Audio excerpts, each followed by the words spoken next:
Hello guys, तो आज हम बात करने वाले हैं के पॉप कॉन्ट्रैक्ट के बारे में। तो अगर आप के पॉप की दुनिया में इंटरेस्ट रखते हैं तो आपने कॉन्ट्रैक्ट के बारे में तो जरूर सुना होगा। जी हाँ, कॉन्ट्रैक्ट जो एक कंपनी साइन करवाती है अपने आइडल से या फिर ट्रेनी से जो उस कंपनी के अंडर काम करते हैं। तो गाइस, जब भी कोई एक के पॉप आइडल बनता है या फिर ट्रेनी तो उसको एक कॉन्ट्रैक्ट साइन करना होता है और उस कॉन्ट्रैक्ट में उस कंपनी के सभी रूल्स होते हैं जो एक कंपनी चाहती है कि ये रूल्स हमेशा ही उनका आइडल फॉलो करता रहे और एक डिसिप्लिन में रहे। तो जैसा कि गाइस की के पॉप में काफी सारी कंपनीज है, तो हर एक कंपनी के कॉन्ट्रैक्ट के लिए रूल्स अलग अलग होते हैं, यानी कि हर एक कंपनी की अलग अलग डिमांड्स होती हैं अपने आइडल्स के लिए। तो शायद ही आपको पता होगा कि ब्लैक पिंक की कंपनी वाईजी काफी स्ट्रिक्ट कंपनी है और उनके कॉन्ट्रैक्ट में काफी सारे स्ट्रिक्ट रूल होते हैं जो उनके आइडल्स को फॉलो करने ही पड़ते हैं जब तक वो उस कंपनी के अंडर काम करते हैं। और दूसरी तरफ बीटीएस की कंपनी बिग हिट के रूल्स इतने ज्यादा स्ट्रिक्ट नहीं हैं और ये अपने आइडल्स पर इतना ज्यादा प्रेशर नहीं डालते। तो गाइस, के पॉप के जाने माने ग्रुप्स जैसे कि बीटीएस, ब्लैक पिंक, एक्सो और भी काफी सारे, इन्होंने भी अपनी कंपनी के साथ कॉन्ट्रैक्ट साइन किया है। तो ये सभी ग्रुप्स अपनी कंपनी के अकॉर्डिंग चलते हैं, जैसा कंपनी कहती है इनको वैसा ही करना होता है।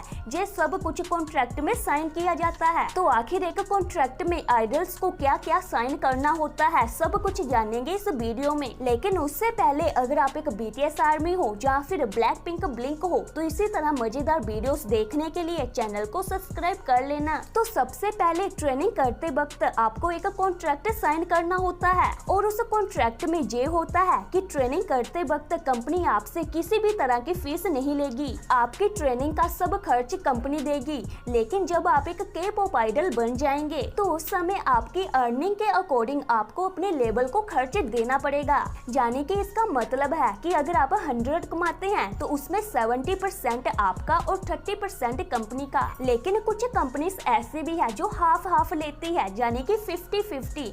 लेकिन ये कंपनी पर डिपेंड करता है। तो जब आप एक के पॉप आइडल बन जाते हैं तो आपका डेब्यू करवाने से पहले भी आपसे एक कॉन्ट्रैक्ट साइन करवाया जाता है। तो सबसे पहले आती है आपकी डाइट, कि आपको क्या खाना है, किस वक्त खाना है और कितना खाना है, ये सब कुछ। तो ये सब कुछ आपको कॉन्ट्रैक्ट में साइन करना होता है क्योंकि लेबल चाहता है कि उनका आइडल हमेशा ही हेल्दी और फिट रहे। तो आगे आती है डेटिंग। तो कोरिया में ज्यादातर कंपनीज नहीं चाहती कि उनके अंडर काम करे आइडल्स किसी को डेट करें और किसी भी तरह के रिलेशनशिप में आए, क्योंकि कंपनीज को लगता है कि ऐसा करने से उनकी कंपनी का नाम खराब होगा। तो जैसा कि आपने देखा ही होगा कि जब भी किसी भी आइडल के डेटिंग रूमर्स सामने आते हैं तो उनका जवाब उनकी कंपनी को देना पड़ता है। तो इसलिए कंपनी चाहती है कि उनका आइडल इन सब से दूर रहकर अपने करियर पर फोकस करे। तो आगे होता है कि बिना कंपनी की परमिशन के ना तो वो अपने सोशल मीडिया पर कोई पोस्ट शेयर कर सकते हैं और ना ही लाइव आ सकते हैं। सोशल मीडिया पर कितना ज्यादा एक्टिव रहना है, कब लाइव आना है, ये सब कुछ कंपनी डिसाइड करती है। तो आगे है कि एक के पॉप आइडल अपनी कंपनी की परमिशन के बिना ना तो कोई घर खरीद सकता है, ना ही कार और ना ही कोई प्रॉपर्टी, और ये सब कुछ भी कंपनी के अकॉर्डिंग ही करना होता है। अक्सर ही आपने देखा होगा कि के पॉप आइडल अवार्ड फंक्शन में जाते हैं, फैशन शो को अटेंड करते हैं, पार्टीज में जाते हैं। तो ये सब कुछ भी कंपनी के हाथ में होता है कि उन्होंने अपने आइडल्स को किसी भी शो के लिए भेजना है या फिर नहीं, क्योंकि ये भी कॉन्ट्रैक्ट में साइन किया जाता है। तो गाइस, आपने तो देखा ही होगा कि काफी सारे के पॉप आइडल लग्जरी ब्रांड के एम्बेसडर होते हैं और उन ब्रांड्स को वर्ल्ड वाइड प्रमोट करते हैं। तो ये सब कुछ भी कंपनी डिसाइड करती है कि उनका आइडल किस ब्रांड को साइन करेगा और किस ब्रांड को नहीं। तो गाइस, अगर वीडियो अच्छी लगी हो तो वीडियो को लाइक और साथ में चैनल को सब्सक्राइब कर देना।